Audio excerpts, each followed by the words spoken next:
မင်္ဂလာပါခုဗီဒီယိုလေးကဆက်လေးရတော့ကျွန်တော်တို့ရွေးရှားအသုံးပြုနိုင်တဲ့ဆေးဖြန်းဆက်လေးပဲဖြစ်ပါတယ်ကျွန်တော်တို့ power sprayer နဲ့ကျွန်တော်တို့ engine နဲ့ဆေးပုံးတစ်ပုံးပေါ့နော်ပုံးလေးတစ်ပုံးရှိုံနဲ့ကျွန်တော်တို့ရွေးရှားတည်ယူသွားပြီးတော့ကျွန်တော်တို့ဆေးတွေဖြန်းလို့ရပါတယ်ထိုင်းမှာလည်းကျွန်တော်တို့ဆင်ထားတဲ့ဗီဒီယိုတွေရှိတယ်ဗျာထိုင်းတို့ VNN တို့မှာဆင်သုံးတဲ့ဗီဒီယိုလေးတွေကိုလည်းကျွန်တော်ကနမူနာအနေနဲ့ knowledge sharing အနေနဲ့ကျွန်တော်ထည့်ထားပေးပါတယ်ဗီဒီယိုလေးကိုဆုံးအောင်ကြည့်ရှုပေးပါ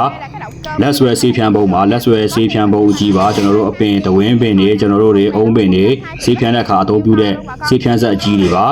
ဗီဒီယိုလေးကိုဆုံးအောင်ကြည့်ပေးပါကျေးဇူးတင်ပါတယ် quấn thêm dây em vẫn có quấn thêm cho mình luôn súng xịt là 30 xăng ha quý bà con nào mà mình cần cái mẫu 4 bánh thế này cứ liên hệ hai cửa hàng bên em nha.